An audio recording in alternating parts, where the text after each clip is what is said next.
Chat, what's going on, boys? Welcome back to the stream, a part of our essentially daily stream where we stream every day during the week at 8 p.m. Eastern Time. And on weekends, we stream on Sundays at 2 p.m. Eastern Time. Now, I may be making some tweaks to our streaming schedule pretty soon with the NFL season back.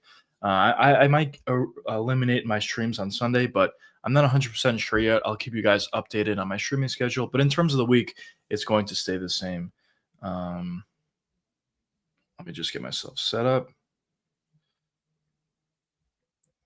Let's set a goal there. There we go. All right. But yeah, welcome to the stream. Obviously, yesterday we did a Dana White Contender Series stream. We didn't really talk about too much news.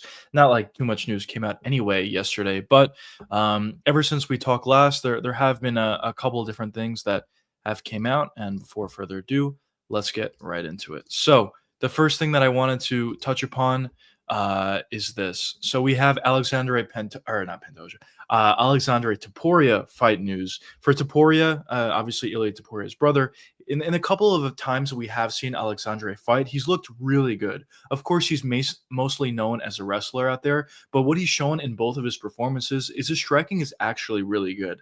He showed a lot of things to like, for sure, and also for Topuria, Aleksandre Topuria. He also showed a pretty good ability to be pretty physical. I talk about Ilya being so dominant and so good because in part of his physicality.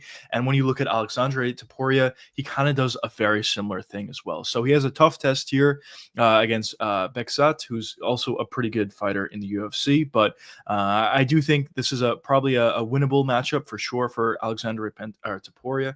Keep saying Pantoja, but yeah, we finally got some fight news for him. Hasn't been the most active fighter in the world, but whenever you get fight news for Aleksandre, it's always a good thing. So that's the first bit of news and the biggest news that we have ever since we spoke last. The other thing is we have Tajir versus Horiguchi. Horiguchi is making his UFC debut here against Tajir Ulanbekov. Also going to be on UFC Qatar. Both of these fights. Also, Topuria is going to be on UFC Qatar. So we have a couple of fight announcements for that card. It's going to be a fight night card for November 22nd. So we have a couple pretty good fights added to that card. Now, also, we have Felipe Lima news. We don't know when he's fighting, who he's fighting, but I guess a contract is signed for Felipe Lima. So that's all the news that we had since yesterday, since we talked last about fights. And yeah, in terms of the UFC Qatar fight, obviously they're starting to build up the card, and the few fight announcements that we do have with Horiguchi on the card, with Topuria on the card, it does seem like that card is going to be very good. And usually when the UFC goes over there to Abu Dhabi or goes over there to Dubai or Qatar, usually they look to stack those cards. And it seems like this Qatar card for November is another one of those examples where they're really trying to look to stack that card. So yeah, some pretty cool news. We'll see what the main event is for that card. And it just seems like that's going to be another really fun event to end out the year. We already have a lot of really good events to end out the year. As I touched upon a lot, fall is usually the time to be an MMA fan. There's usually a lot of good cards, not only pay-per-view cards, but also fight night cards that usually look to stack it up.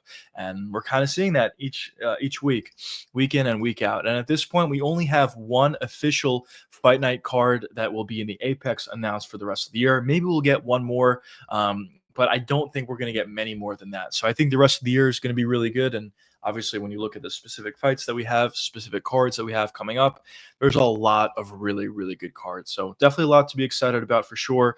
Obviously, for this week, it is fight week for UFC Paris. We talked about this a little bit. And obviously, at the end of the week, I'll have my official picks, official bets, and all that ready for all members.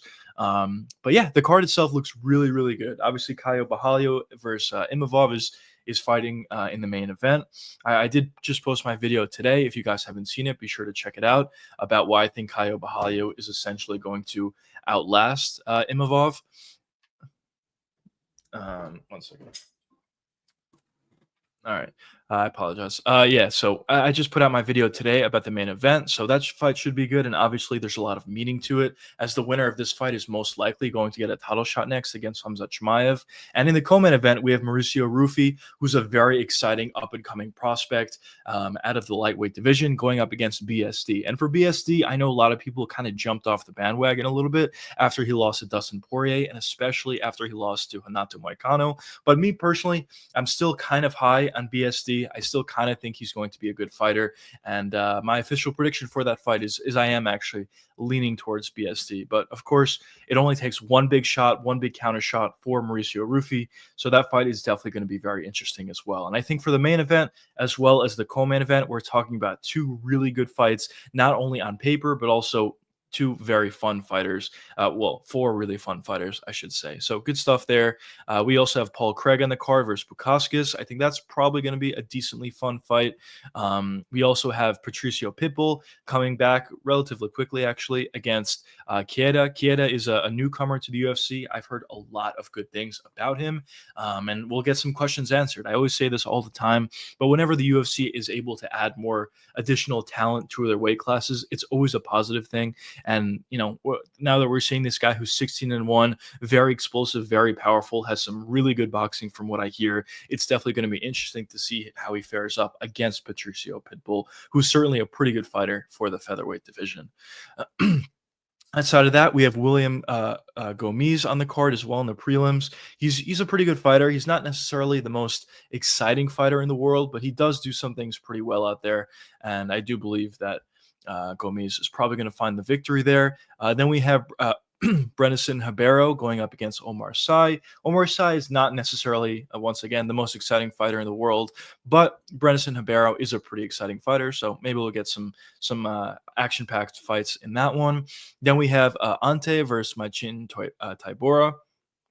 For Tybura, I mean, he's kind of been a top 10 heavyweight for a long time now, around that top 10 range. And he's getting another matchup against a UFC newcomer here. We'll see how good Ante is in this fight against Tybura. If he has any shot at being good at the heavyweight division, this is certainly a fight that he should win. So we'll see what happens there. And I've talked about it a lot, but the heavyweight division desperately needs new talent and new blood. So hopefully Ante is able to put on a good performance here. Hopefully he's able to get past Tybura, and hopefully we have another legitimate contender, but we shall see. At this point, it just finding it very difficult to find any sort of legitimate competition for Tom Aspinall. When you look at the heavyweight division at this point, there's some guys that may be able to have some advantages over Tom Aspinall in the striking or the grappling, but there's nobody in the heavyweight division that I would confidently say will beat Tom Aspinall. For Ciryl Gane, who's officially fighting Tom in October, I do heavily lean towards Tom Aspinall. I think he's going to take him down and submit him. For Volkov, Tom already beat him. Sergey Pavlovich, Tom already beat him. Curtis Blades, Tom already beat him. Jailton Almeida, I think he has probably the best chance out of some of these other guys. But at the end of the day, I just think Tom will stop takedowns and knock him out on the feet. So I do think Tom would beat him. Waldo Cortez Acosta, I think Tom would certainly beat him. Tybura, he'll beat him. Spivak, Derek Lewis, I think he beats him as well. There's just really nobody at the heavyweight division where I'm like, okay, this guy can give a real test to Tom Aspinall. Essentially, everybody at this point doesn't really fare up all that well against Tom. Either Tom's a better striker than his opponent, or he's a better grappler than his opponent, or in a lot of cases, he's better at both. So I talked about this a lot, but I do kind of think Tom Aspinall is going to get a lot of title defenses, which is something that's not very common for the heavyweight division. I don't even know what's the record for title defenses at heavyweight, but I feel like there's a very real possibility that Tom Aspinall shatters that record. But we shall see. We shall see. But after that Tybura fight, we also have Fernandez on the card, Caio Fernandez. We have Sam Patterson on the card versus Trey Waters. Sam Patterson has actually been somebody who's been growing on me a little bit. Initially, I wasn't that high on Sam Patterson. I thought he was a little bit chinny. I thought on the feet he didn't have great striking. But as he's progressed in his career, not only has he shown a great ability to grapple, finding submissions, and just being successful on the ground in general, but also he's improved upon his striking significantly as well. And of course, there's still going to be those chin concerns or those chin issues for Sam Patterson. If somebody lands clean on this guy, I do believe it would would go out. But in terms of the skill, I think Sam Patterson is constantly making improvement. And at this point, I would consider him to be a pretty good fighter at the welterweight division. So we'll see how he does here against Trey Waters, but I fully expect Sam Patterson to get the victory there. Then we have Brad Tavares on the card, who's always interesting. He's not the most exciting fighter in the world, but he's always interesting, and he's been fighting forever. So, definitely another UFC veteran on the card. Then we have Gustafsson versus Fakhretdinov. For both of these guys, I wouldn't say they're the most technical guys, to say the least. But also, for both of these guys, what I will say is both of them are very physical. They definitely go for it a lot, especially Fakhretdinov. So I do think it's going to be a really fun fight between these two. And I think we're going to see a lot of action and big shots landed on both sides. Neither one of these guys are really known for their defense. They're kind of just all offense all the time. And I think we're going to see big shots landed in that fight between Gustafsson and Fakhretdinov. So overall, when you look at the card, UFC Paris, it definitely is a good one from the prelims all the way down to, or all the way up, I should say, to the main event. And it's definitely a card that I'm excited about. I kind of feel like we haven't had a card in a really long time. And I think in part for why that was is obviously we didn't have a card this previous Saturday, but even the Saturday before that for UFC China, we didn't have, the timing of it was off. So for me personally, I didn't watch the full card. I only watched the top 3 fights. And for most people from the US, I'm assuming that you probably didn't watch the card at all. So it does kind of feel like we've had a little bit of a gap between cards. And the fact that we're already on fight week for UFC Paris, just a few days away, is very exciting. And of course, as I said, the card itself looks really, really good. So definitely exciting stuff coming up for us UFC fans, and I'm definitely excited for this upcoming card for sure. But yeah, outside of UFC Paris, the week after that, we do have UFC Noche, which doesn't look really all that good at all, unfortunately. The main event looks good, Gene Silva, Diego Lopez, but outside of that, the card itself doesn't really look that good, unfortunately. Now, I talk about this a lot, and who knows, maybe on the night of the fight, the card could look a little bit better than what it's looking like at this point. But currently, on paper, at the very least, it does seem like UFC Noche is not going to be great. Then we have a week in between, and then we have UFC Perth, which that card looks pretty solid as well. So September is definitely lacking a little bit. UFC Noche is not amazing. There's no pay-per-view this week, or this month, I should say. But for UFC Paris as well as UFC Perth, I do think there are some pretty good cards. So I think we'll be fine in the month of September. And also when we get into the month of October, it's going to be a really good month. Not only do we have 2 pay-per-view cards that month, 2 really good pay-per-view cards that month, but also in terms of the fight nights we have, they appear to be very, very good. With Charles Oliveira and Rafael Fiziev, that main event is amazing. The card itself looks great. And also RDR versus Fluffy Hernandez. Once again, the main event looks great, and the main card in general and the rest of the fight card in general for that card is looking really good as well. So definitely a lot of good things coming up for us UFC fans. And for this upcoming week, I will also be doing a watch along for UFC Paris. So if you guys are interested in joining the watch along, be sure to do so. Obviously totally free. And yeah, and we'll go from there. We'll go from there, and we'll continue with our normal schedule, where we'll just do the regular live streams. But yeah, let me just check something out quickly. Let me get myself set up. I apologize, fellas. A little bit of a slow day today. Apologize for that. I guess it's a little bit of a slow day today. Maybe notifications didn't go out about the live stream or whatever, but either way, it's all good. Just streaming in general, talking to you boys, as many or as little of you are in here. It's all good. It's always a fun time just to stream and talk about fights. But yeah, good stuff for sure.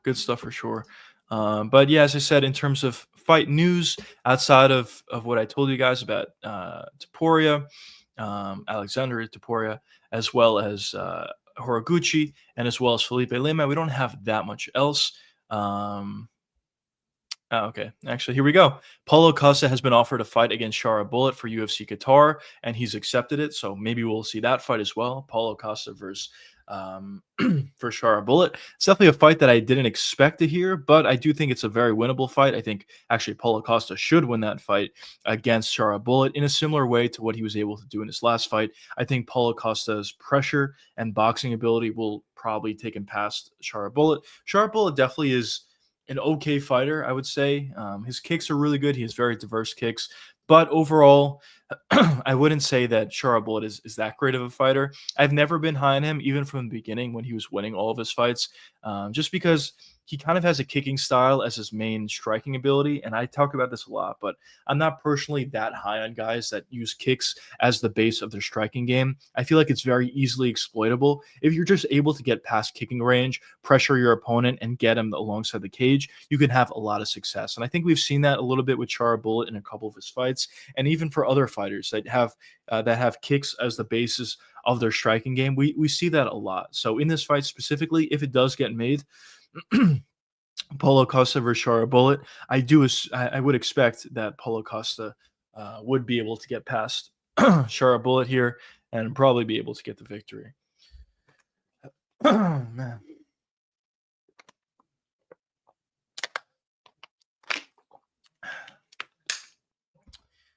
But yeah, I don't think it's official yet or anything like that. But if that is another addition to UFC Qatar, it just kind of bolsters the card itself. As I said before, we had some pretty good fight announcements even prior to this. But if this is another addition to the card, it seems like it's pretty good. So the UFC is honestly doing a really good job at going forward. The rest of this fall, just putting on good cards, and it's not only pay-per-view cards, as I said, it's also fight night cards. So good stuff for sure for the rest of the year. Oh man, what an elbow. Um, but but yeah, fellas. Have you boys been seeing what's been going on with Rampage Jackson and Psycho Stu? Rampage kind of just, ignoring his son to an extent. It's kind of crazy. What's going on, brother? What's going on? What's up? What's up, brother? Um, Imavov or Kaio? I'm personally leaning Kaio at this point. I just put out a full in-depth breakdown on my channel. If you haven't seen it, be sure to check it out. But I'm personally leaning towards Kaio a little bit. I do think it's close. I do think most guys are probably going to be on Imavov, but in my opinion, based on leg kicks, based on pressure, based on potential grappling, and based on cardio, I do kind of slightly lean towards Caio Borralho, me personally. Brazil or France? In this specific matchup, I'm going with Brazil. But yeah, and I have a split though. In the co-main event, I'm going with France. So I think it should be good. Is Kaya the favorite underdog? He's actually the favorite, which I'm surprised about. I thought he would be the underdog because most people, from what I've been hearing, predictions and whatnot, have Imavov as their picks. And when I checked not too long ago, Kaya Borralho was actually the favorite, which is interesting. Yeah, he's still a favorite. He's a minus 138, which is definitely interesting to me. But I'm still on Kaya regardless of the odds. So I guess the bookies agree with me, but I definitely am surprised that he is the favorite. Um, but yeah. Well, I suppose it's the Fighting Nerds name.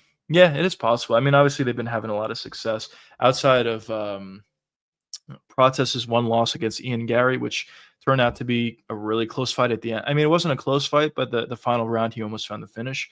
Outside of that, all they've been doing is winning and finding finishes. So the Fighting Nerds appears to be a really good team. Also, I think they're benefited because they have great fighters. Also, obviously, but yeah, the Fighting Nerds are really good, and Kaio is kind of the leader of the group. It has a very bulletproof aspects, like being from Russia. Yeah, that's true. That's true. Yeah, if you're a fighting nerd, you're just good. But yeah, as I said, obviously it helps that all those guys are actually just really good outside of being in the fighting nerds. But on top of that, the fighting nerds probably just take their games to the next level. When you talk about Carlos Prates, Borralho, Rufi, as well as Gene Silva, all those guys are really, really good. Like regardless of what gyms they train at, but. Of course, training with the fighting nerds, it really sharpens their tools, and they've really been able to take their games to the next level. But yeah, it's a great team. It's definitely one of the better teams out there. All their fighters appear to be really good. But yeah, good stuff over there for the fighting nerds, and we'll see how they do. we'll see how they do tomorrow. We got, or not tomorrow, on Saturday, I should say. We got two boys um, in the main and co-main event from the Fighting Nerds. So we shall see. I think the only one that has serious grades of all in terms of weight class potential is Gene Silva. I would agree with you. I do think Kaya Bahalio has a chance. We'll see how he does against Imavov. If he's able to get past him here, I think we'll see what he can do. I mean, I would certainly favor Hamza Chimaev significantly over Kyle. But I mean, if he's fighting for a title, I guess we'll see what he can do. But for Gene Silva, I agree with you. I think by far he's the best guy out of everybody. Everybody's already really good, but there's something different about Gene Silva. I kind of talked about this before, but when Ilia Topuria was making his come up at 145, I kind of felt like he was inevitable. And when he was going up against Volkanovski for his title shot, I just felt like he was inevitable. He would eventually be able to land one big right hand. And I feel very similarly about Gene Silva. His physicality is through the roof. His technical ability is also through the roof. And I know he plays his games or whatever mid-fight, but it doesn't really matter. He's legitimately really good, and he legitimately has all the tools to be a champion. And similar to Ilia Topuria, I personally think Gene Silva is just inevitable, and he's going to become a champ sooner rather than later. Of course, he has Diego Lopez coming up next week, which I believe Gene Silva will win that fight. After he beats Diego Lopez, assuming that he does, I think he would get a title shot after that against, we'll see who it is. Maybe it's Volkanovski. Maybe Volkanovski retires, which I'm assuming he probably will after he fights Lerone Murphy. If he beats Lerone, who knows? We'll see who it'll be. But I'm assuming that if Gene beats Diego Lopez, he'll get a title shot. And whoever he fights, if it's Aleksandre Volkanovski, if it's Lerone Murphy, it's Movsar Evloev, I don't think it really matters. I think at the end of the day, Gene Silva is just going to get his hand raised, probably find a finish in a lot of those matchups, and he'll just be champion for quite some time.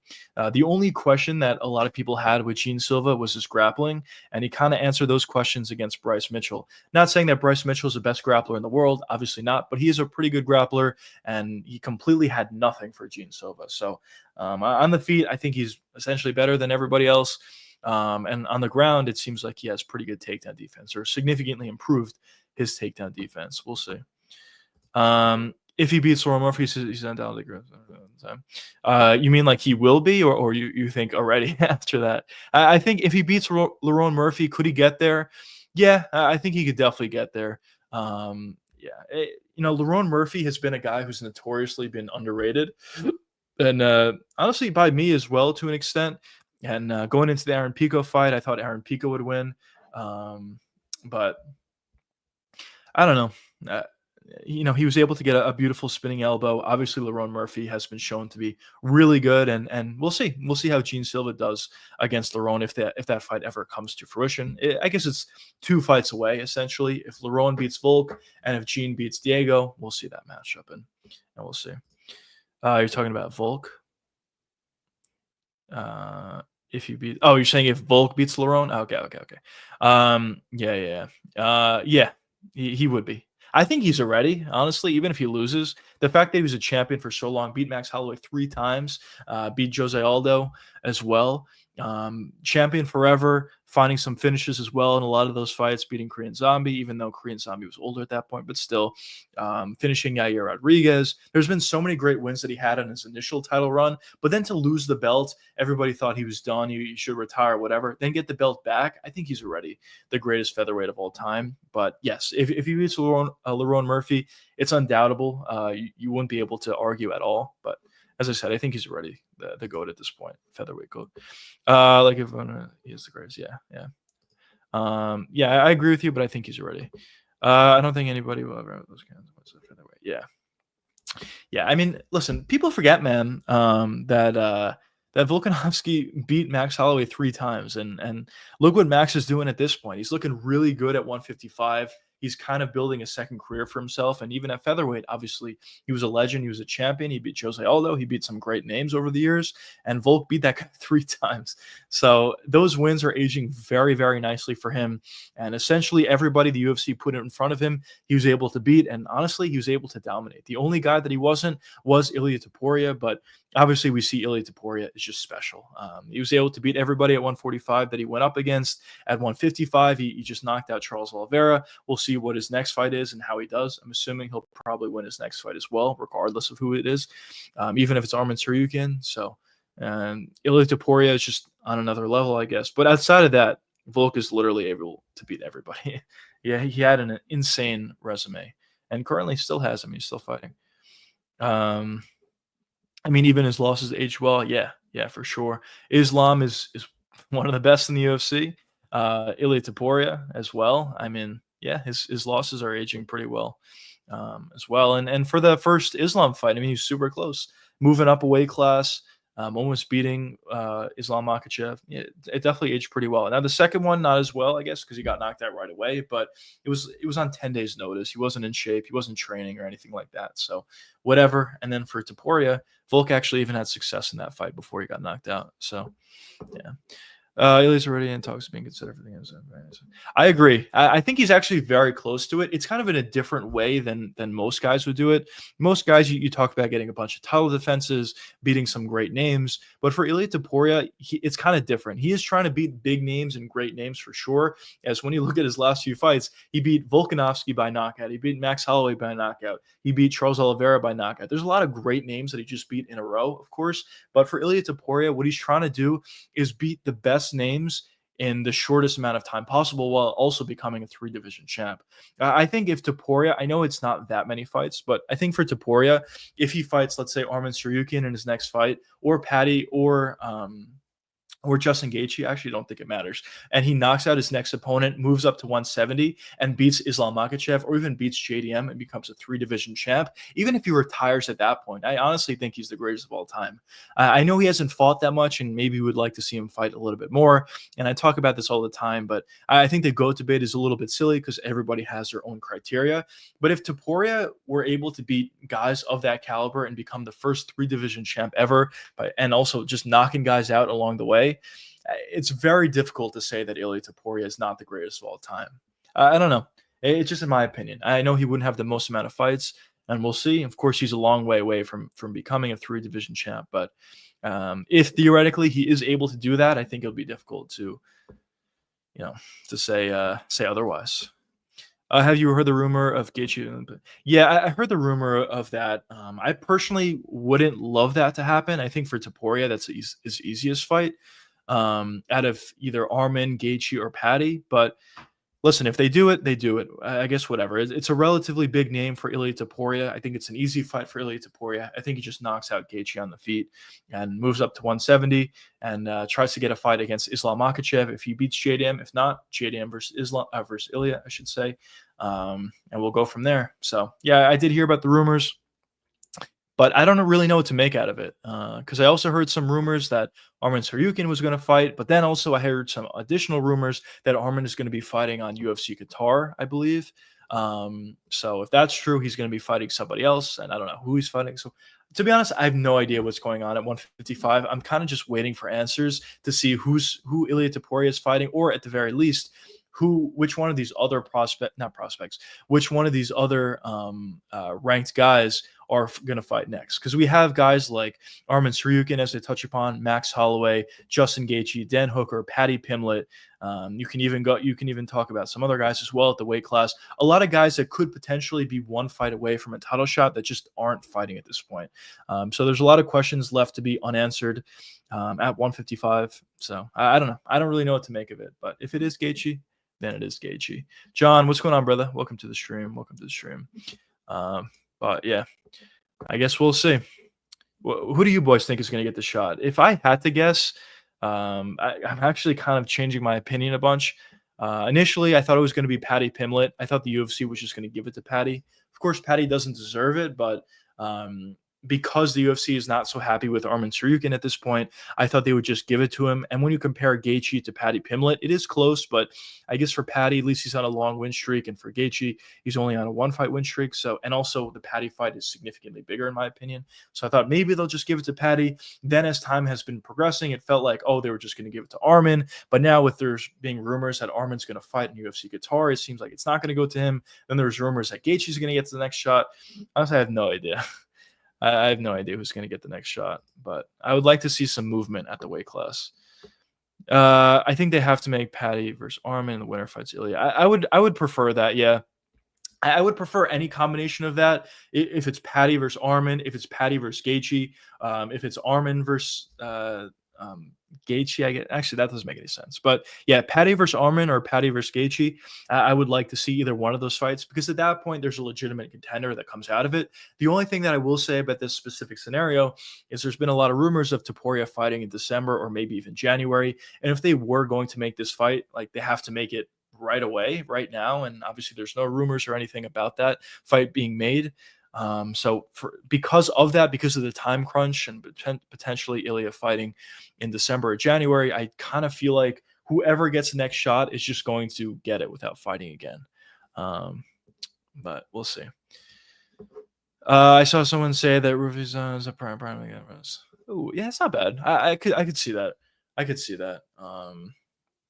Definitely, obviously, a lot of prime Conor McGregor and Rufy style, and for Barbosa, I could see that as well a little bit. Definitely more Conor, I would say, but I could see a little bit of Barbosa in there as well, with just the sheer explosion that Rufy has. Rufy's a really good striker. I know I'm picking up against him in this fight against BSD, but Rufy's a great striker. He's very aesthetically pleasing to watch him strike out there. His counters are on point. His kicks are on point. His spinning wheel kick against King Green in his last fight was tremendous. There's definitely a lot to like about Rufy, and we'll see. We'll see. I mean, a big reason for why I'm so excited about this fight between BSD and Rufy is we're going to get a lot of questions answered about Rufy. If he wins the fight, he's going to immediately get catapulted into the top half of the lightweight division, and maybe he'll get a fight next versus Dan Hooker. I've been hearing some rumors about that. And for BSD, if he's able to get a win over Mauricio Rufy, he's going to be right back into the good graces of MMA fans, and he's going to get right back to a point where fans see this guy as a legitimate contender once again. Because, people forget, man.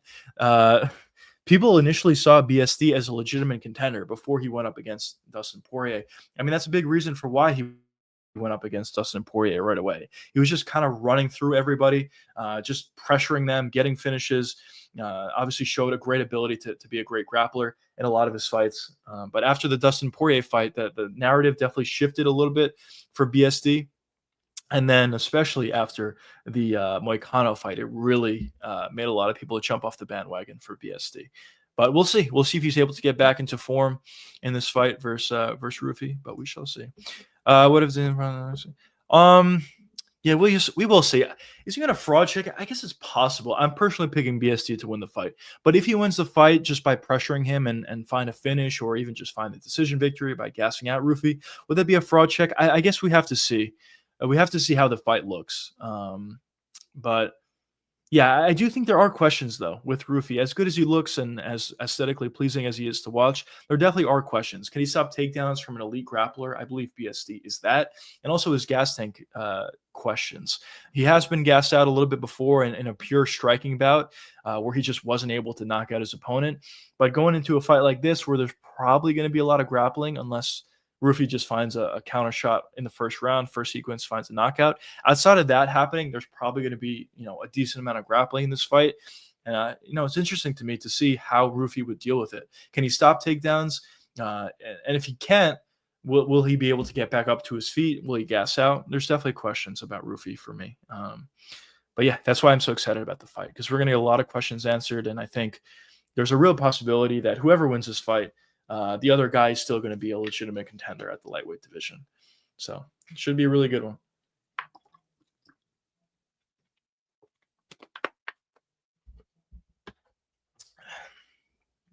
But specifically, if BSD fraud checks Rufy, how would that look? I guess a fraud check of Rufy would be BSD just takes him down immediately and subs him like immediately. I guess that would be a fraud check for Rufy. I would be very surprised if that happened. I will say that. I don't think he's going to get a fraud check like that, but I am predicting him to lose. How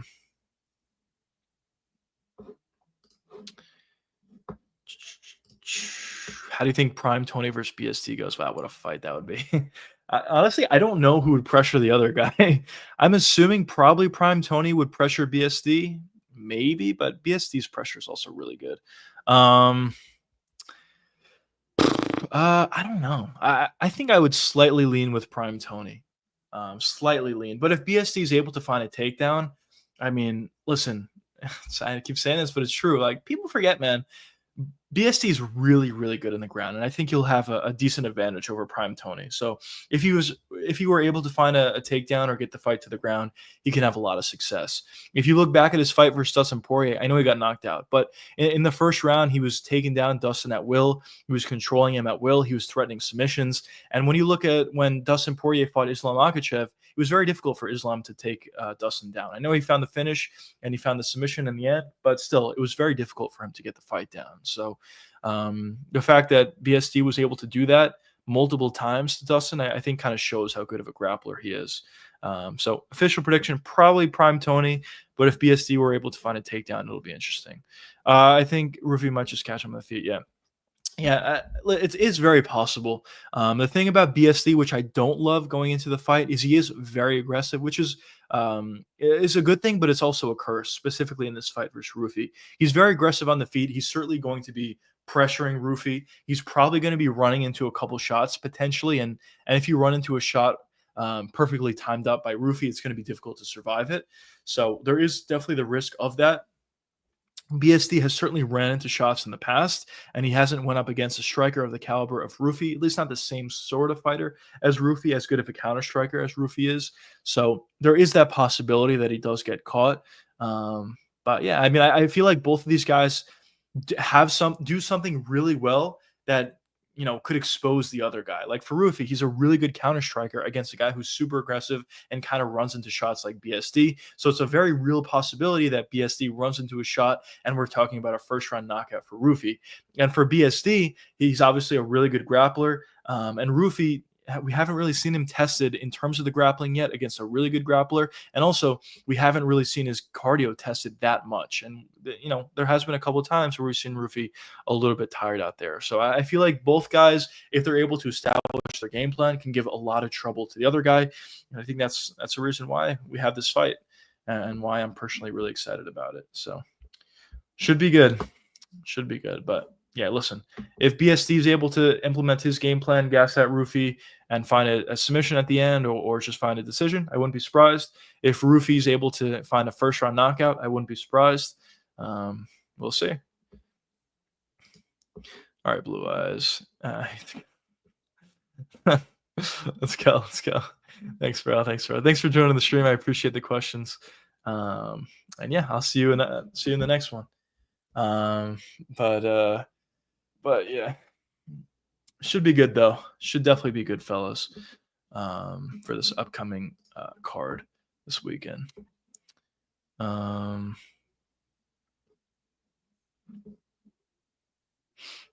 Yeah, that's interesting. I know a lot of people for the main event specifically, with Caio Borralho and Imavov, I should say. I know a lot of people were comparing the Jared Cannonier win for both of these guys, and they were saying that Caio Borralho took so much more damage than Imavov, so that means Imavov is going to beat Caio. We've been talking about this forever, but MMA math never works. But if you really wanted to look at it, Imavov was actually losing on 2 of the 3 judges' scorecards against Jared Cannonier. Which is what I said. I know some people in chat the other day were saying that Imavov was dominating Jared Cannonier. I didn't see the fight like that at all.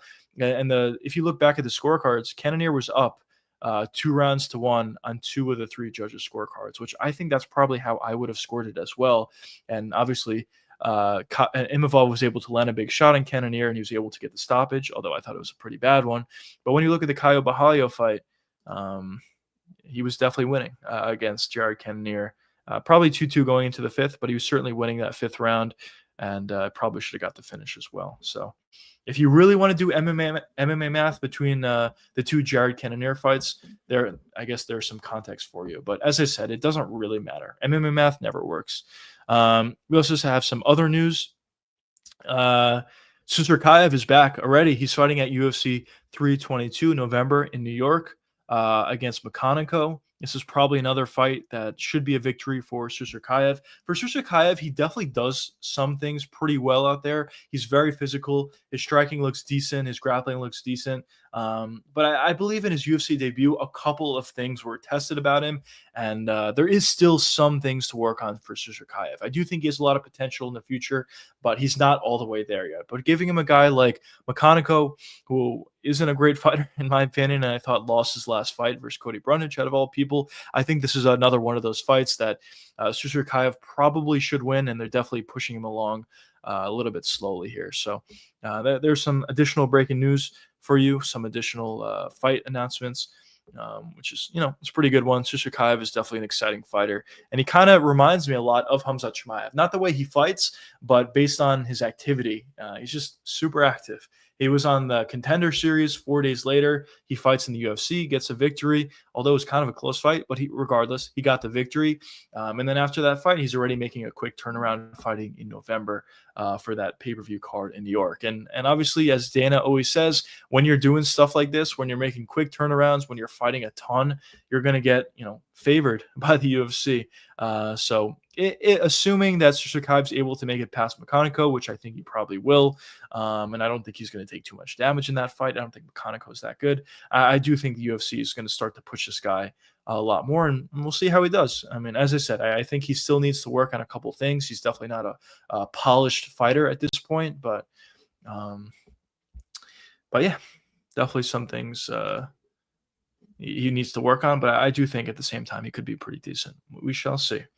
But yeah, as I said before, for this upcoming Friday, new thing that I started doing for members is I give my official plays, my official betting plays for all members. Also, I give out a full list of full card breakdown of who I think is going to win each and every fight, regardless of bets. So if you guys are interested in that, be sure to become a member.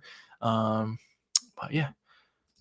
Why do you think so many people hate John Jones for crimes he's committed, but other UFC fighters can make right? I don't know. I think it's just the I don't know. I guess people are probably angry at John Jones for a few reasons. They're probably angry at him because they feel like Dominic Reyes should have beat John Jones. Obviously, it's not John Jones's fault for the scorecards, but I feel like people are probably a little bit angry about that. They're probably a little bit angry about, him just not being a great person. I think that's pretty obvious. But also because he held out for so long against Tom Aspinall and essentially ducked Tom Aspinall for a while, I think fans are not that happy about it. And also because a lot of people consider him to be the GOAT. I don't know. Probably those factors are probably why people give a lot of hate to John Jones. Not saying that's unwarranted, but I do agree with you. John gets more hate than other guys that commit crimes. Like if Conor gets hate to an extent, I guess. But if Conor were to do certain things, I don't think it's at the same level of hate that John Jones would get. Or if it's somebody else, same thing would be true. So yeah, I don't know. It's probably a mixture of everything. Do you think it's a part because Jones is undefeated? Probably, yeah. I mean, I think maybe that's the biggest factor, that he is undefeated and he is seen to be the GOAT. That's probably the biggest reason, but maybe also another huge reason is because he dogged Tom Aspinall. I think that's very fresh in everybody's minds at this point. So I don't know. It's probably just a mixture of everything, and maybe people just don't like John Jones as a person in general, and that's why people make their opinions based off of fighters' personalities sometimes. So definitely could be a mixture of all those things, for sure. But yeah, we'll see what happens for John. Of course, he is back in the testing pool. For whatever reason, I feel like he probably is going to fight on the White House card. I feel like he's just going to figure it out. Well, he really wants to fight on the card, but I think the UFC is just going to figure it out.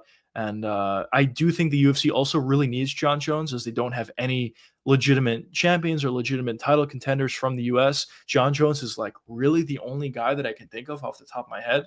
So I have a feeling that the main event for that UFC White House card is going to be John Jones versus Tom Aspinall for the belt. I know John was ducking Tom for so long, but I think fighting at the White House would be good enough for John Jones to come back and fight Tom Aspinall. I think that the excitement of it will be huge for John. And also, I think a big reason, I don't know, this is at least what he was saying, but a big thing that John Jones was saying for why he wasn't fighting Tom Aspinall is because he felt like Tom wasn't worthy enough.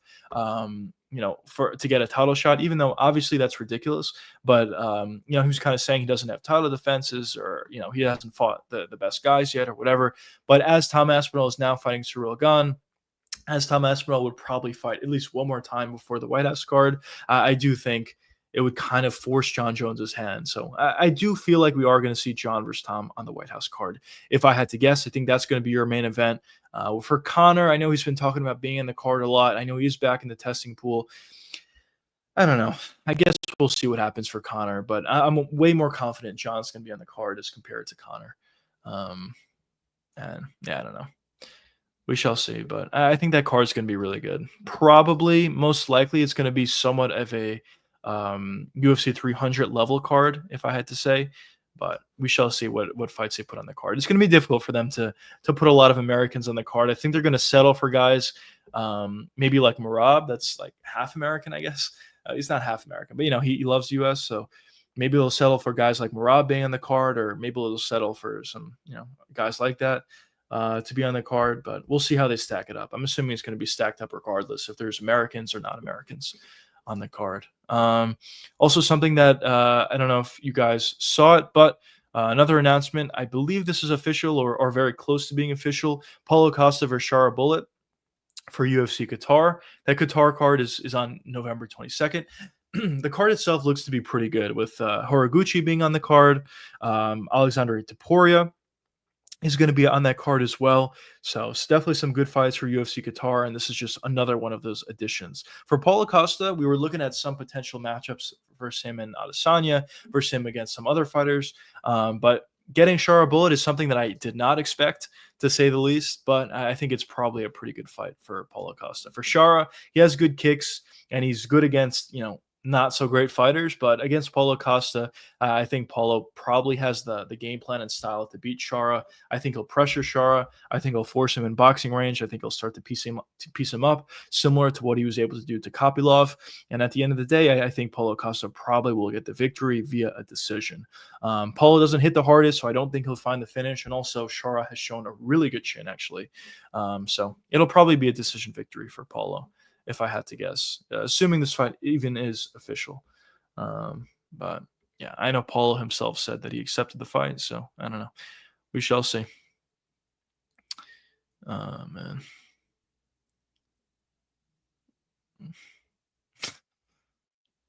That's funny. Islam Makhachev posts DC highlights on his Instagram, and he is with the caption, "Before it became fat." Unbelievable. DC's wrestling was legit, though, back in the day. By the way, did you boys see the Contender Series yesterday? I would say the card overall was pretty good. Some pretty good fights. Essentially, everybody got a contract that was on the card, or at least everybody that won got a contract that was on the card. So that was cool to see. We'll see how some of these boys do in the UFC. But overall, I thought it was a solid card. Sherdog says that is fighting. Yeah, that is confirmed. That's going to be a really good fight. Also on that UFC Qatar card, as we were talking about. Yeah, it's a really good fight. Both of them are obviously really good fighters. I would certainly be leaning towards Aleksandre. We haven't seen Aleksandre fight that much. He certainly has not been super active, but the couple times that we have seen him, he looks to be really, really good. His wrestling is certainly elite, and even his striking looks pretty good. It's not his bread and butter, but his striking looks pretty good. And also, he seems to have a lot of similarities to Ilia Topuria in terms of his head movement on the feet, in terms of his physicality, which is really important. It seems like in terms of his wrestling, in terms of his shots landed, Aleksandre has really good power. So, yeah, I mean, Bekzad is definitely a really good fighter. He has some really good performances in the UFC, but I do think that Aleksandre is probably going to be able to find a victory in that one. And yes, I do believe that it is official. I've seen a couple different sources reporting on that. So that's definitely going to be a really good fight. And as I said, even on that card, Horiguchi is making his UFC debut on that card. So that should be good as well. So yeah, should be good. Should be good. We got a lot of good fights coming up. The one thing that I will say, though, is, of course, they're going to be looking to stack the beginning half of 2026 for their deal with Paramount. So the fact that they're stacking up a lot of these cards at the end of the year kind of makes me question how many good fights could we possibly get in the first half of next year. We'll see.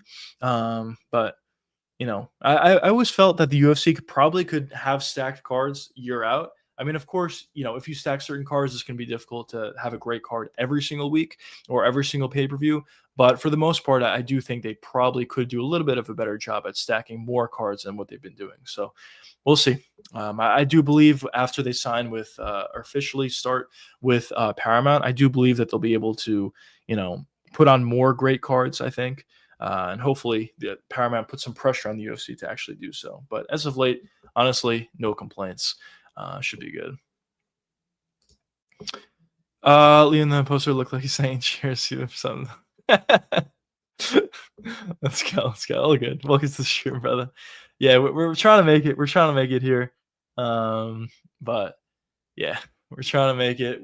I'm going to continue to stream, and as the channel grows, of course, we will be looking to add some things to the stream setup, maybe get a better camera, maybe a better computer, better mic, and whatnot. So we're getting there. We're definitely getting there. But yeah, also I will be having a new setup starting next month as I move in. So a couple changes will be coming to the channel for sure. But yeah, we're getting there. We're creeping for sure.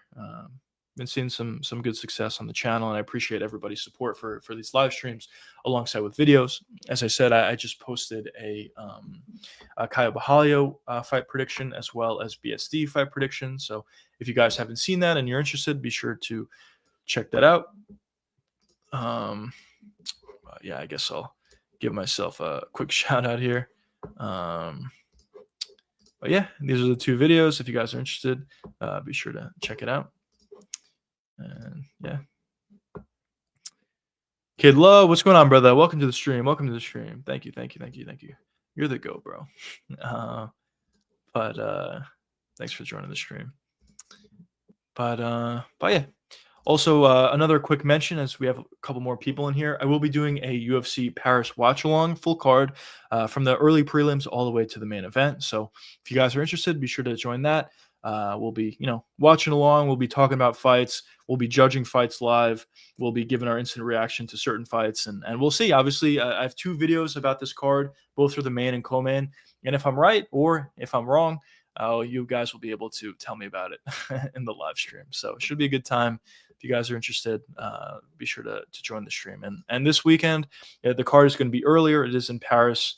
Prelims start at 12 noon for noon Eastern time and 3 p.m. Eastern time for the main card. So should be good. Definitely excited about this card overall.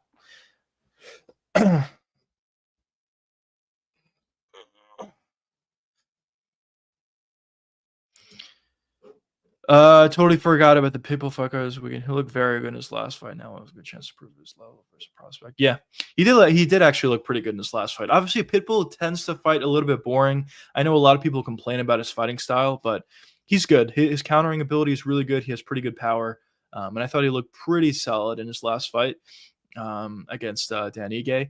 And I've been hearing really good things. I mean, I personally haven't watched this prospect, but I've been hearing some pretty good things about him. He's very powerful. His body shots are nasty. So we'll see how he does in this fight. Honestly, a test for both guys. We'll get a lot of questions answered regardless of who wins the fight, but it should be good. Do you like that fighters? No, not particularly. But welcome to the stream. Ole. Yeah, he does have that kind of style. That Bellator classic. Yeah. Back shots. Let's go. Do you also place bets on these fights, bro? I do. Yeah. I will be having my full bets that I will be giving out, which will be available to all members coming out on Friday. I'll be doing a video talking about specifically why I like specific plays, and also I'll give you two guys in the post feature. So if you're interested, become a member today. But yes, I do bet. This year overall, it's been pretty good.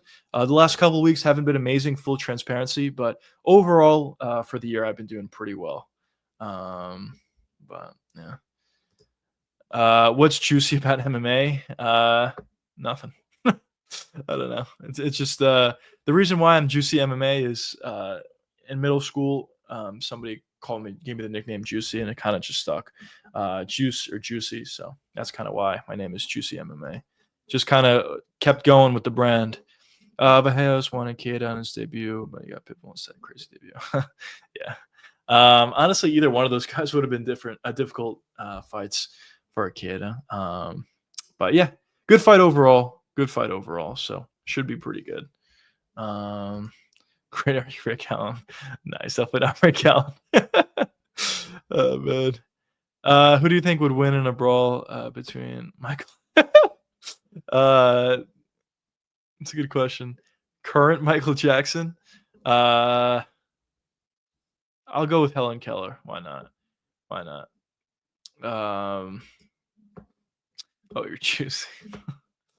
Yes, I am juicy. Who are you fighting in the ring? Who should I fight, chat? Guru? Why not? I'll fight Guru. Nah, I'm kidding. I'm probably never gonna do influencer boxing. Obviously, I'm not even a big channel anyway, but I don't think I would ever do it. Okay, never mind. Rick Allen says bro. Yeah, he says bro a lot, and he tries to discreetly, or maybe not so discreetly, but insult me or anybody else in chat. So yeah, it's definitely not Rick Allen. He does say bro a lot too. Helen's got the tongue. Can you show me some moves? No, I don't actually train, so I'm not actually good or anything at MMA. I just been watching it. I've been wanting to train for a little bit, but yeah. Would you fight against Mike Tyson? Yeah, sure. Why not? Oh man. The fact that Mike Tyson fought Jake Paul, by the way, at 50 whatever he is, or 60 whatever he is, it's just insane. It's insane that happened. But yeah. Boo. All right, fine. Speed is insane, bro. But Raja, did you see that bullshit Rampage on Arrows? I did see that. It was that was weird. That was weird. I don't know. Like, I get it that Rampage Jackson is really mad with his son, but I actually just put a video together that's coming out on Friday, 2 days from now, talking about the whole situation. But listen, I don't think I hate to call someone like not a bad dad, but I kind of feel like he is in this certain circumstance. I get it. I get it that he's upset with the whole situation, but I feel like this is probably not the best time to, ignore your son. I mean, he's your son at the end of the day, regardless of what he did. Obviously, it wasn't a great thing to do, to say the least. But to essentially ignore him, I feel like it's not amazing. And the video coming out on Friday kind of gives you my in-depth thoughts on it. But yeah, I did see the Ariel thing. Ariel was kind of telling him what he should hear, but what are you gonna do? Leo in that poster looks like he's raising class saying cheers. Rank. Damn, what's going on here, bro? Man, I'm getting there. I reckon that bitch. Yeah, maybe. Would you fight Jake Paul? No, probably not. Damn, you got that. Thank you. Rick Allen's smart. He's usually in smaller streams because the stream is less likely to keep him out. Yeah, it's true. Actually, that is true. At a certain point, I thought about kicking him out, but yeah, it helps me out when he talks in chat. So I just keep him in there.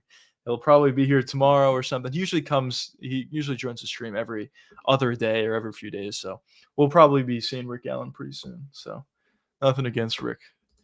You would low-key beat Jake Paul's ass.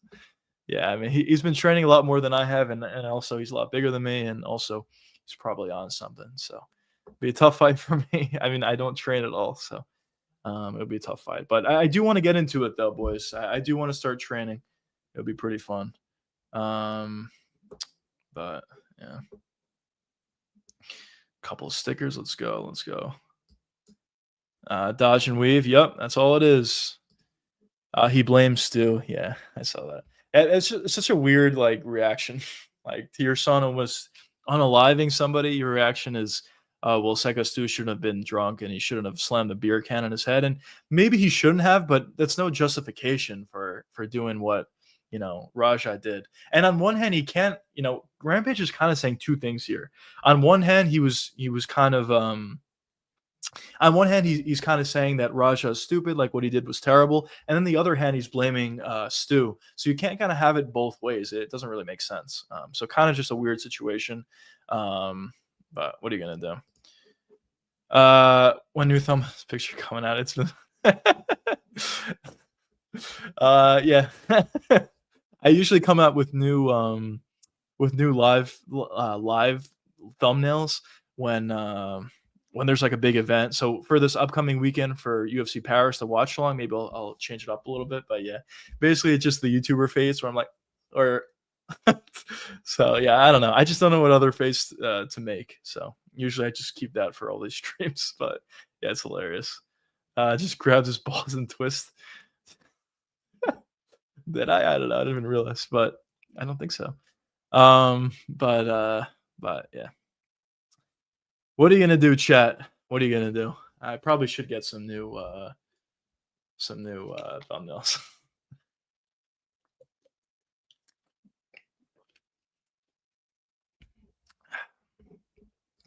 That shit's so funny, bro. Yeah, it's just a classic 2016 YouTuber thumbnail. Um, but yeah, if I think of something else, I'll change it up, I guess. But yeah, it's a classic at this point. John doesn't like it. I'm just kidding. but uh, but yeah, I don't know. I don't know. I don't know. What else should my thumbnails even be? It's pretty funny, and I guess it's kind of effective. Get some of you boys to click on it. Oh man. Also, do you boys see that Anderson Silva got a ton of money in the settlement? What he got, like 11 million or something ridiculous? Um, he got a lot of money out of the settlement. So good for Logan Paul. No, Logan Paul. I read that thing and I said Logan Paul. Good for Anderson Silva. Um, but uh, but yeah, and good for some of these other fighters that got settlement money. That was the face Logan. He's wearing that stupid hat. He's like, or something like that. Yeah, it's hilarious. Um, but what are you gonna do? What's the guru? The guru is like it's like that or something. That's his live stream thumbnails. I think. I actually haven't watched a guru stream in a while, but I think that's his thing. Let's see. MMA guru.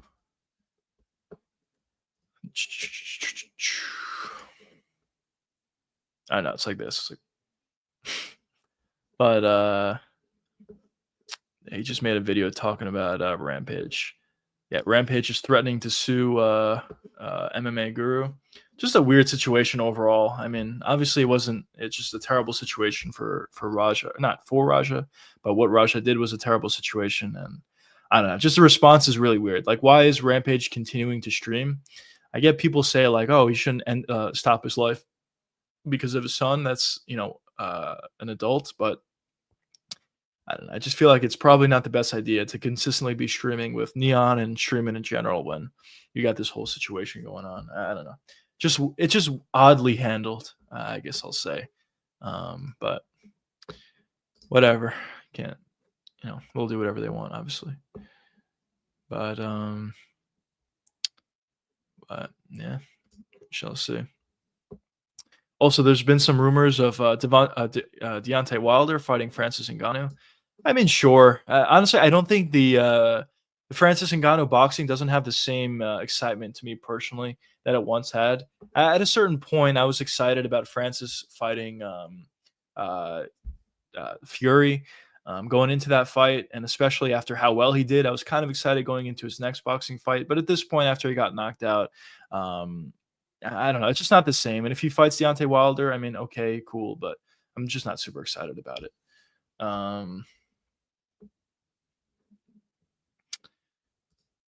That secret lab really upgrading his opinions. Let's go. Let's go. But But yeah, I don't know. I'm just not super excited about Francis Ngannou boxing anymore, and I don't really think that that Francis is going to fight in the PFL anymore. I would be surprised if he fights even one more time in the PFL. I just think his contract is way too much, and PFL doesn't make enough money to pay Francis. Because when Francis fights, you got to pay Francis however much his contract is, but it's a lot of money, and then also you also have to pay his opponents a significant amount of money as well. So the first time Francis fought in the PFL, it didn't do that well, and it almost bankrupted the company. It kind of felt like, because there wasn't a PFL event for a long time after that. So I'm assuming he's not going to fight for the PFL. So I guess his only option at this point is to box, unless unless the PFL allows him to go over to the UFC and he wants to sign with the UFC and Dana wants to sign him. But I think that's highly unlikely at this point. I think probably we're not going to see Francis box anymore unless he restructures his contract somehow. But based on his personality, I highly doubt that would happen. So maybe we'll see Deontay Wilder, and then maybe Francis will retire. I wouldn't be surprised. But we shall see, fellas. We shall see. Man.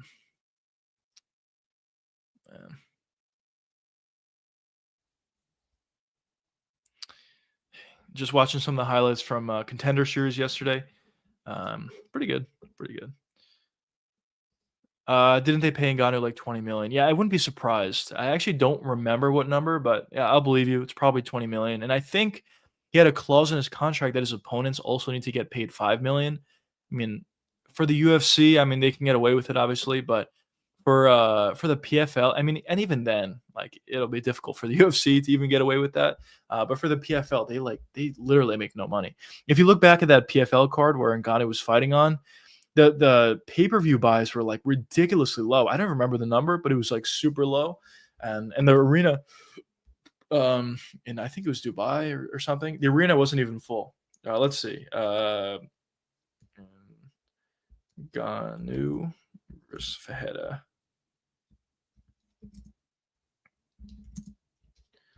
Let's see. Yeah, approximately 10,000 pay-per-view buys. That's insanely bad, bro. And dude, this is insane. Look at the type of loss that they got. So out of pay-per-view revenue, they made around 500,000. That's not even close to paying Francis Ngannou himself. If he's making 20 million, and they made pay-per-view revenue of 500,000 total. I mean, obviously that's not talking about the gate, or that's not talking about merch sales, but you know that's not going to make the difference. That's insane. That shares for gaming, not chemistry experience. Keep it. Let's go. Let's go. All right. All right. I'll try to stay out of the Walter White activities. The Jake Paul kid is going to be signed. Oh, Gene Paul kid. Yeah. Yeah, he is. He is going to be really good. And entertaining. That combination that he had was beautiful. That Leon Edwards same side head kick was really nice. And yeah, he seems to be a pretty cool guy. And in his post-fight interview, he seems to be pretty exciting, pretty good. Obviously, he's mostly known for his jiu-jitsu or grappling in general. So yeah, he should be good. Should be fun as well. Secret Labs looks comfy, but then turn to. I'll try not to. I'll try not to. No promises. That's crazy. I thought they had good ideas, man. Yeah, it's insane. I know people were complaining about Dana like not paying fighters, and there's legitimate gripe to that. 100% there's legitimacy to that.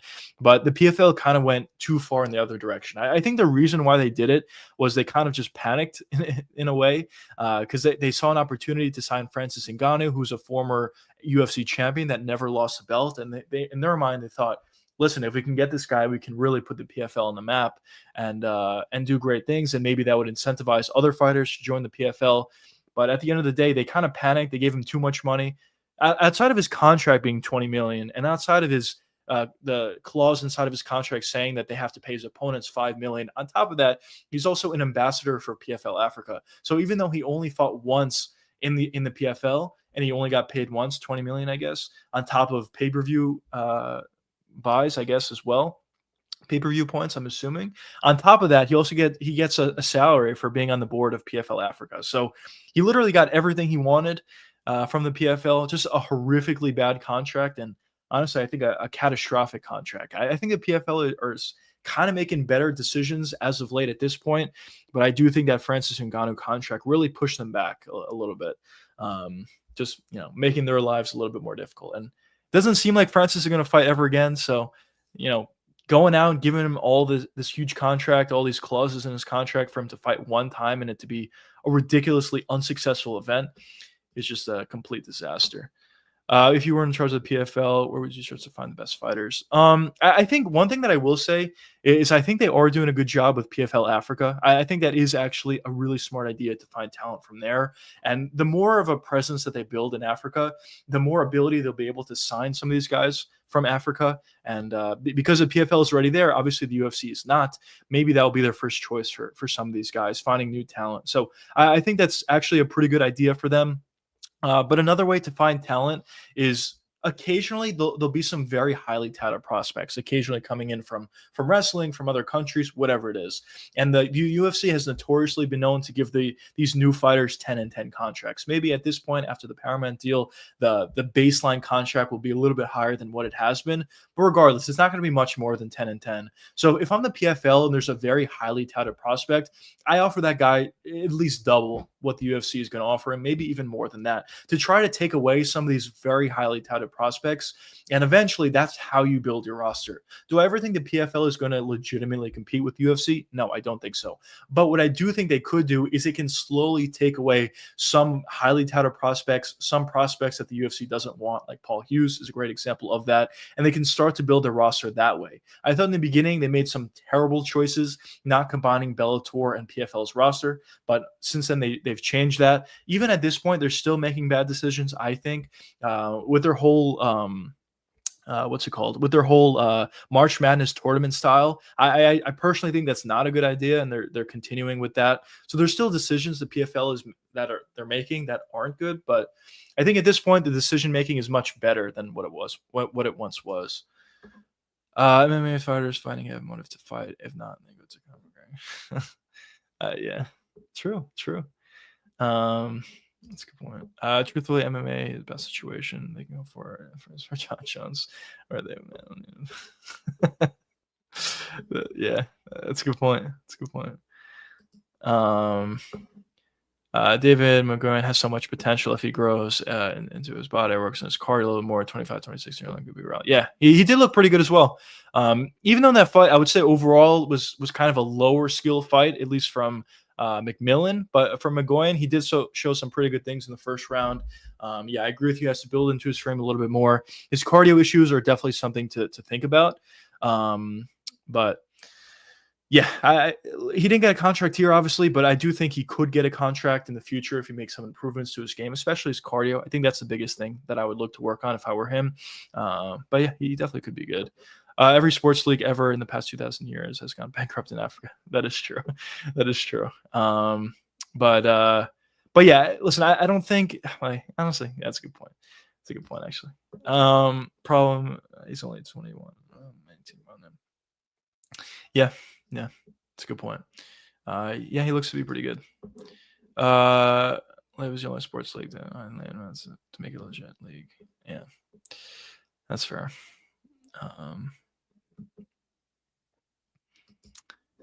The insurance is under.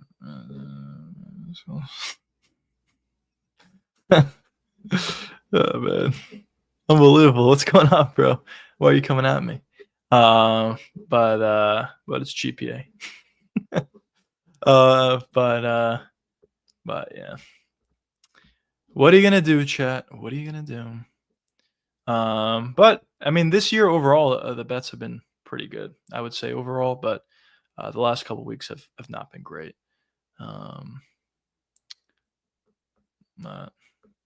Yeah, which one of these upcoming fights, boys, are you most excited about? For me, I think probably the card that I'm most excited about is,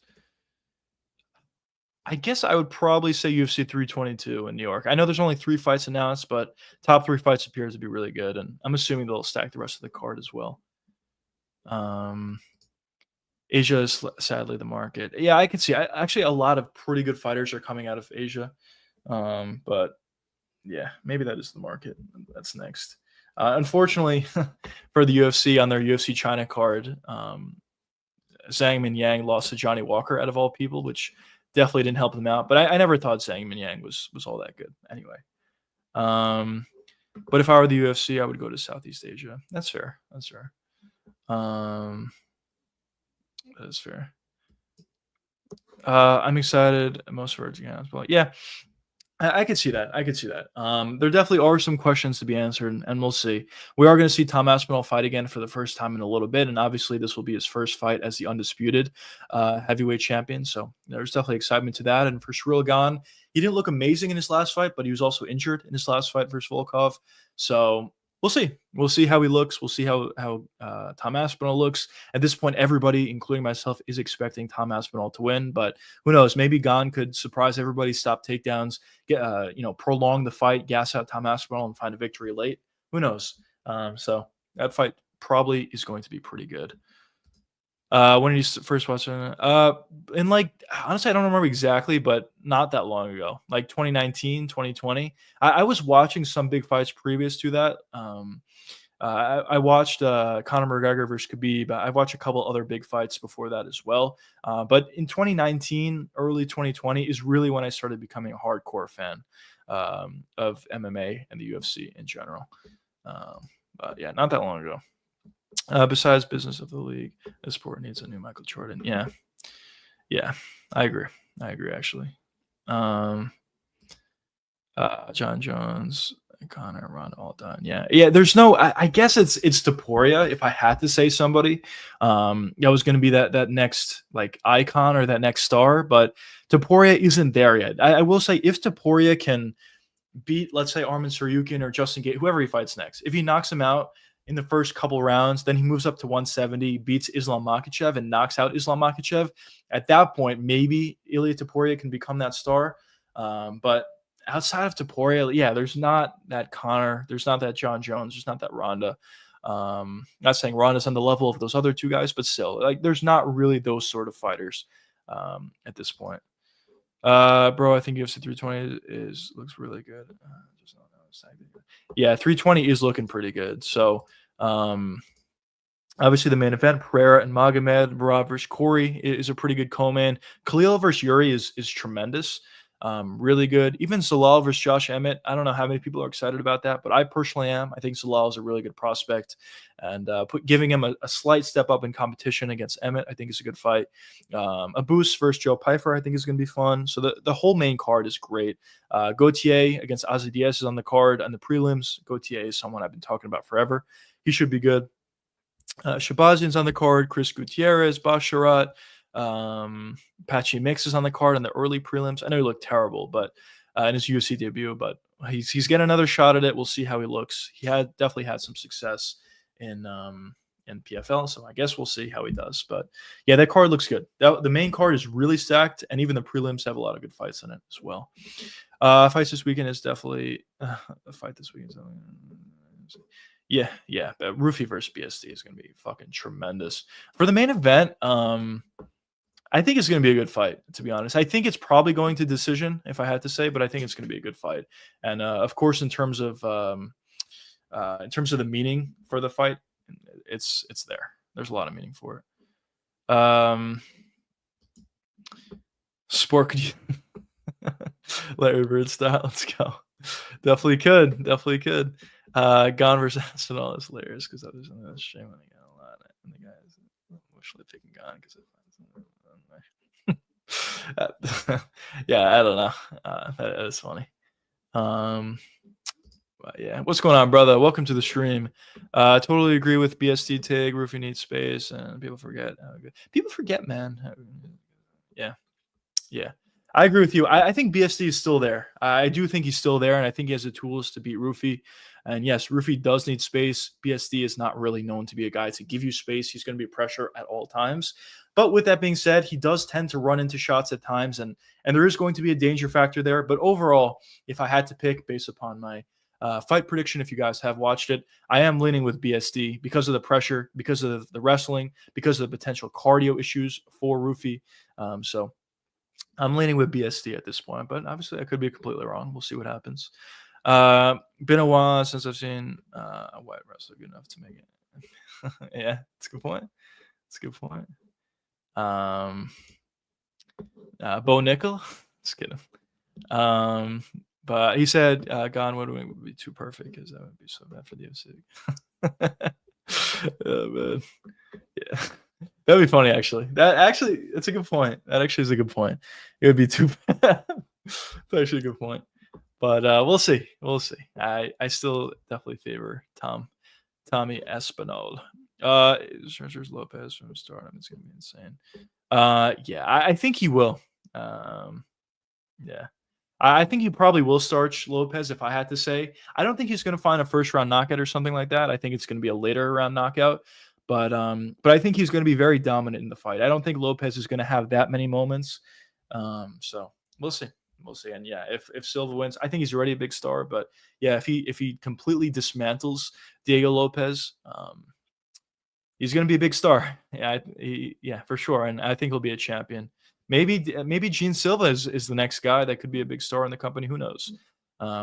He's got his whole barking thing going on for him, and he's also really exciting to watch. So who knows? Might just be because the sport has evolved. Yeah. I mean, listen, I don't think. I mean, obviously Khabib was at a different level from these guys, but I don't think Khabib would be as dominant today as in the past. And maybe that's a controversial take or whatever, but when you look at Islam Makhachev, I think Khabib's a better pure grappler than Islam. But still, the things that guys are able to do to Islam, I don't think would have ever happened to Khabib in the past. Like Dustin Poirier finding the switch on Islam Makhachev, like guys stopping takedowns from Islam, like guys getting right back up against Islam. Not saying that Islam is, the best wrestler in the UFC. I think it's Hamzat, but still, I think guys are just getting better. Their takedown defense is better. Their ability to get back up after they get taken down is a lot better than what it used to be. And the sport is definitely evolving overall. Both guys in the main event are pretty low output at times, especially Imavov. Yeah, especially Imavov. I think it's probably going to be a decision in the main event, but I think potential pressure grappling alongside with leg kicks are going to be big for Kaio. And I'm leaning with Kaio personally. Shoot, I would love an Indian fighter or Chinese or Japanese. Yeah, why not? Why not? Just anything that would provide new flavor. Yeah. There's some Japanese guys though, for sure. Tetsura Taira is looking to be a pretty good fighter. There's definitely some pretty good fighters coming out of some of those regions. India, not the same, but there's definitely some Japanese fighters coming up. I'm tired of the Brazilian kickboxers. Yeah. There's a lot of them for show. Imagine Silva as champ. Just I think it's going to be reality. I really do. I think it's a very high likelihood that Gene Silva becomes champ. And yeah, we'll have a barking champion. I think he'll probably be champ for a while. The Silva name in fighting is dying. Well, not Gene Silva. Maybe other guys, but I think Gene Silva is good. How do you think diehard Tom Aspinall fans would react if Tom wins, but a very close decision? It would be, honestly, I think Tom winning a very close decision would be probably the weirdest result. Like going into the Hamzat fight, Hamzat winning a decision versus DDP was probably the weirdest result I've ever seen ever in sports. Honestly, I can honestly say that. I thought it was so weird. I did not expect that at all. So Tom Aspinall winning a decision, a very close decision over Gone, would also be really weird. Would it be as weird as Hamzat? No, but it would be weird. How would they react? I don't know. I think they'll just be happy to get the win, but they probably would prefer Tom to have gotten a finish. Volkan Arman beat Khabib. Maybe. Does Arman? I don't know if Arman does, honestly. Does Volk? Yeah, I mean, he has great takedown defense. On the feet, he's clearly better than Khabib. I don't know. It'll be interesting. I just think the pressure and the ridiculous wrestling of Khabib might be a little difficult. I don't know. Maybe. I don't think Topuria will reach McGregor's level. Ilya might end up better striking skill-wise. Yeah, that's fair. Probably, honestly, if we're being honest, probably no one gets to Conor McGregor levels. Is Topuria better than Conor? I probably would say so, because not only does he have the insane level of boxing, but also on top of that, he's a great grappler. I mean, people forget, man, he's a great grappler. So yeah, in terms of skill, I think Topuria is probably better than Conor. although it is close. Prime Connor is close for sure. Uh, but in terms of star power, it's very difficult to get on that level of Conor McGregor, and it'll be tough. But if Topuria, as I said, if he knocks out Islam and becomes a three division champ, I think he can get somewhat close. Does he get to Connor's level? No, but I think he can get somewhat close. And at this point, I would consider Topuria would already be the biggest star in the UFC. Maybe Hamzat Chimaev is a close second, but after Hamzat's most recent performance, I don't think that helps him. I'll say, but I'm assuming Hamzat's gonna get right back to fighting fun fights pretty soon. She's was meant to be the fighter like Porter. Oh man, Khabib was the best wrestler I've ever seen. Probably, yeah, he's probably got to be. I think the second best wrestler I've ever seen is Hamzat.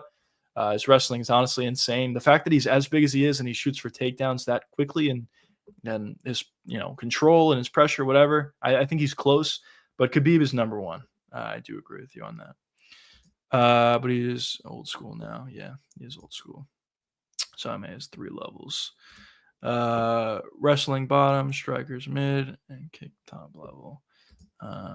You got rare. What's that? You got rare people. I mean, the arms like Mike Tyson. Even arms are mid. Yeah, that's a good point. That's a good point.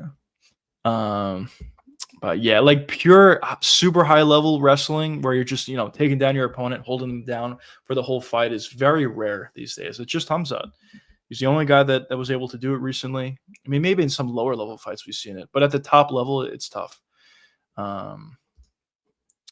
McGregor is a household name. My dentist doesn't watch UFC at all. Yeah. That was me. That was literally me. Before I became a hardcore fan of MMA, I watched Conor vs. Khabib because, Conor was such a huge name. Obviously, Conor vs. Khabib specifically was a huge fight, the biggest fight ever in UFC history. But yeah, I mean, Conor McGregor is a household name. He's done some huge things. Boxing Floyd Mayweather. He's made a ton of money. He has his own whiskey brand, which I think he doesn't have anymore, but still, he had one. And he's done a lot of things outside of MMA. So yeah, it's very difficult to become that big of a star, and most likely nobody would ever get there. It's just who can get close, if anybody could even. Can you imagine the UFC without Bruce Buffer and Joe Rogan? That's wild. Yeah, I hope we don't see that for a while. I'm assuming both of these guys are going to want to continue for a long time. But yeah, Bruce Buffer would be the biggest blow. And for Joe Rogan, I know a lot of people complain about Joe, but I think he's fine. I get the criticism that he's checked out of MMA. He doesn't really break things down anymore. And he kind of just like grifts on other topics sometimes when there's fights going on. I get it, which is all true. But at the end of the day, when there's a big knockout, when Joe's like, oh, like it's still exciting, regardless of how much knowledge he has of MMA at this point or how much he cares about, talking about it. At the end of the day, Joe Rogan's voice is, he's a huge part of the sport, and I personally enjoy when Joe Rogan's calling fights. And for Bruce Buffer, he's very difficult to replace. I think he's probably irreplaceable, but eventually they're gonna have to figure it out. Dude, Conor was so outclassed. It was a boxer. I'm trying to fight a pro wrestler. Yeah. Joe Rogan's a novelty act. I don't mind it. Yeah, I don't mind it either. I know a lot of people don't like Joe, but I honestly don't mind it either. In the fact Conor just wanted to get the heck out. Wait, what are you talking about? I'm lost. My bad. But yeah, for Joe, I don't mind it personally. But yeah, there we go. Paulo versus Shara is official. What a weird matchup for Paulo Costa fighting Shara Bullet. I was not expecting that. But here we go. We got more fight news. Bo Nichols back. We were just talking about him. It's funny. Bo Nichols fighting UFC 322 MSG card against Rodolfo Vieira. Definitely a step down in competition for Bo compared to RDR. Significant step down in competition. But yeah, we'll see how he does. Bo Nichols is probably not the best fighter in the world, but to say the least. But yeah.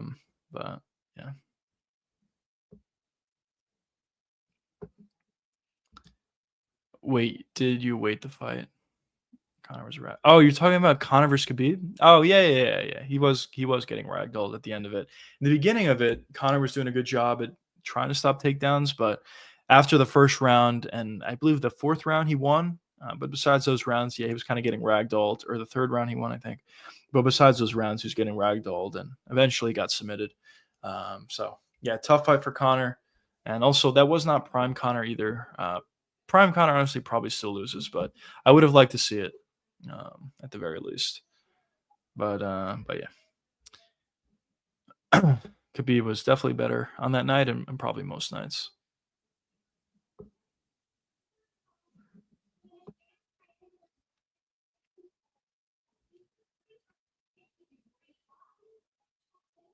The fuck. Um, my-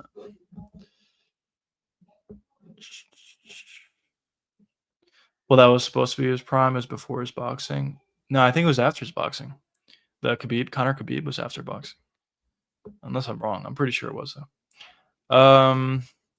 What was the KO of the year so far? For me, it's Rookie versus Green. Yeah, probably. It's probably that one. It's hard to think of things off the top of my head, like insane knockouts. Let's see. Let's go through some of these cards and see if I can find one. But I think it's got to be Roofy versus Green.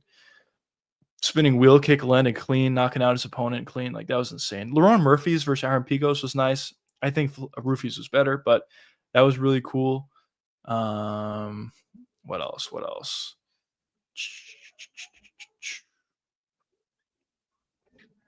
Let's see if I can find anything else. Nothing yet. Well, Topuria versus Charles Oliveira. That was huge.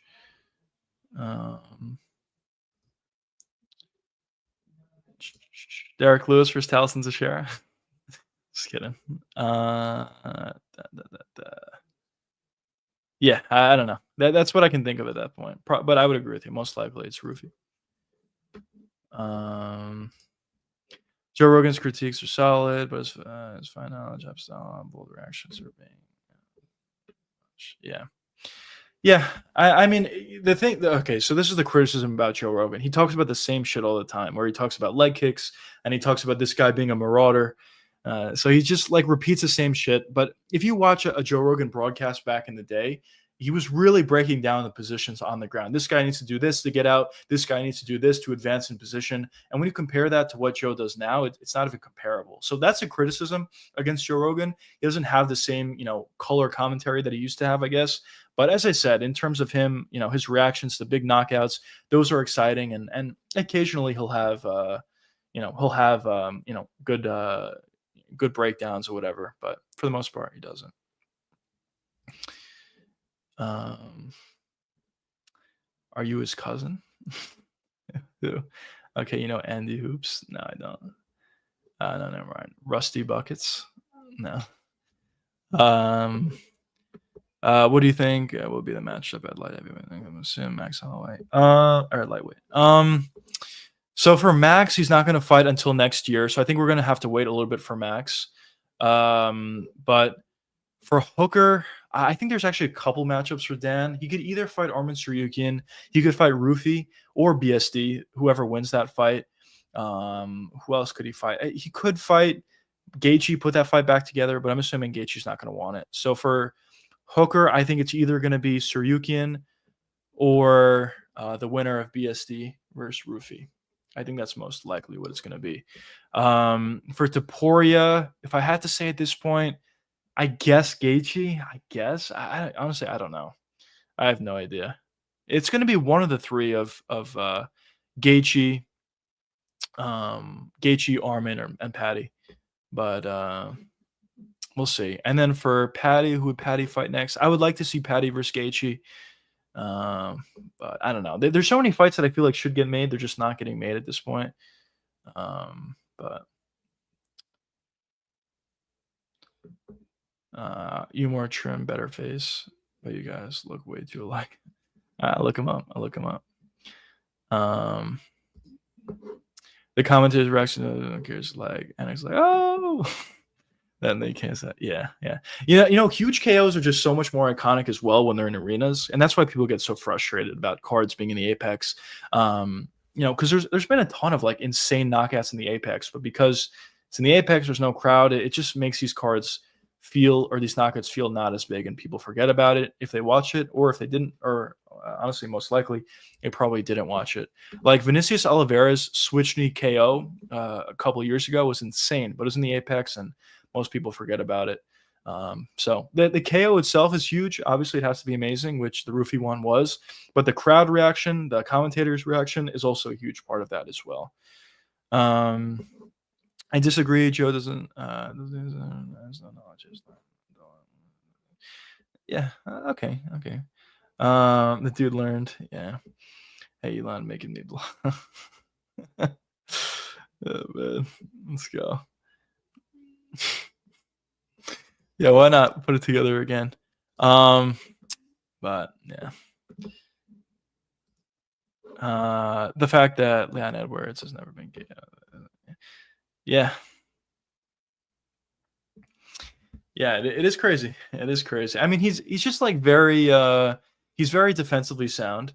But yeah, it is weird. It is weird. I feel like that trend could certainly be broken by Carlos Prates. He's already knocked out a couple of guys that have never been knocked out. So maybe add Leon Edwards to the list for Carlos. I do think this is a really good stylistic matchup for Carlos. With his pressure, with Leon, tends to back up. That's exactly where Carlos wants him. And he's probably going to have him at a range where he's able to land big left hands, but Leon's not able to land on Prates. But we'll see. I have a feeling that Prates is going to knock him out. But yeah, and talking about some of the guys that Leon has went up against, the fact that he's never been KO'd is pretty crazy. Definitely went up against some really high level competition, and I mean, for all the criticism that I have against Leon, with him being doesn't have the best mindset in the world, to say the least, alongside with other criticisms, he has been able to be really successful. And when you look at Leon Edwards, he's a very talented fighter. He has good grappling, he has good striking. It just, as I said, my one criticism about Leon would always be that that he just wasn't able to have the mind for it, the mindset for it. Hope so. Rooted for Leon his rise, but he turned super arrogant. He is also pretty arrogant as well. On top of that, yeah, I agree. Going into the Bilal fight, he was very arrogant, and in other fights as well. So yeah, I just think it's a good stylistic matchup. I have no idea what the betting odds are, if they're even out. But I'm assuming Prates is going to be the favorite in that. Probably will be relatively close odds, but I think Prates is going to figure it out and find a finish, personally. But yeah. Also, by the way, we kind of knew this. We called this a while ago, but Alex Pereira won on Ariel Helwani, and he said that he wasn't actually hacked back in the day. Not back in the day, but a few months ago, when he said that he was upset with UFC or whatever. And then after that, he said he was hacked or whatever. But yeah, Ariel said, or not Ariel, Alex said that he wasn't hacked, which is kind of what we expected. It's kind of funny just hearing him say it at this point, months later, when it doesn't really matter that much. But yeah. What are you gonna do? But yeah, some good stuff coming, fellas. Some good stuff coming for show.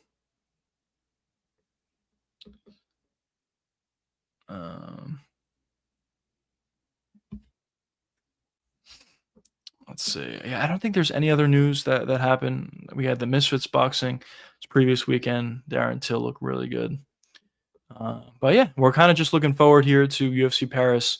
Should be a good card, as I was talking about before. Definitely excited for it.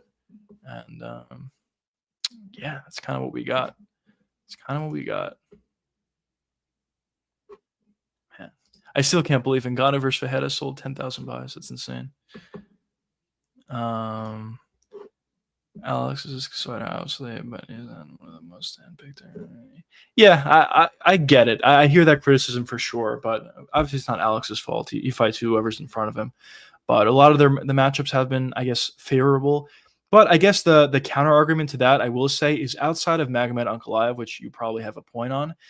What other potential guys could the UFC have given him that are great wrestlers? There's really not too many great wrestlers at the light heavyweight division, I should say. Jan Blachowicz is the second best wrestler at that weight class, and he's not even a good wrestler.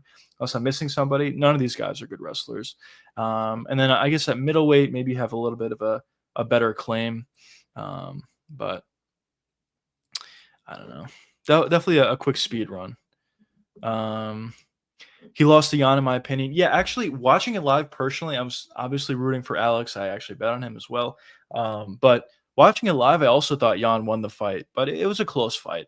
I don't think it was a robbery either way. If you gave it to Alex or if you gave it to Jan, I don't think it was a robbery. But I do think that that Jan won the fight. Watching it live, I would have to watch it back. I guess I'm not going to, but for a better opinion, I would have to watch it back. JDM used to be super stationary and just in the movement sometimes kind of angles seems way improved upon it.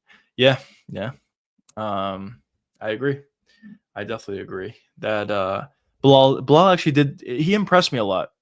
Oh, sorry, you didn't say that. JDM used to be super stationary. Just kind of angles. Okay, yeah. I read that wrong, but yeah, his footwork is definitely good. Yeah, JDM's good. I mean, there's a lot of things to really like about JDM, him putting combinations together, but also I always thought his footwork was pretty good, but I guess, yeah, he made some improvements upon that as well. And going into this fight, I do think that going into the Islam fight, I do think that Islam, or JDM, I should say, has a much better chance than most people would give him credit for. But we'll see. We'll see. I'm personally even picking JDM to win the fight against Islam, but we shall see. But yeah, there's a lot of things that I like about JDM. Jan's gassing wasn't a good look. Oh yeah, for sure. Dude, it was almost like comical in that fight. I mean, Jan like sweats like I've never seen anyone before. It was so funny. Like immediately after the fight, they put a shirt on Jan, and immediately it looked like he just jumped out of the pool. It was a funny visual, but yeah, that he gassed out so badly, and that probably had a huge factor in the fight. To be fair, elevation played a huge factor. 100% it did. Yeah, 100%. Alex was obviously tired as well to an extent, but Jan was significantly more tired than Alex was. So yeah, I believe they're going back there again soon. I guess next year. They're not going to go this year, so I think it's next year they're going back to Utah, and elevation is going to play a factor in all those fights as well, which is kind of unfortunate, but yeah, in that fight specifically, elevation certainly did play a pretty big factor.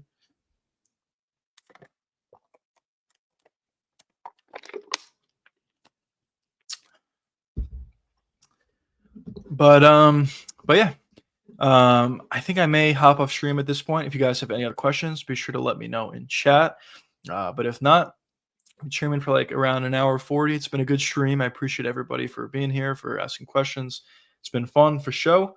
And yeah, until tomorrow, I'll see you boys tomorrow. Be sure to join, become a member if you guys are interested in some of those props or some of those incentives. But yeah, anyways, I hope you guys enjoyed the live stream. I'll see you boys tomorrow, 8 p.m. Eastern. And don't forget, we will be streaming for UFC Paris on Saturday. Anyways, peace out, fellas.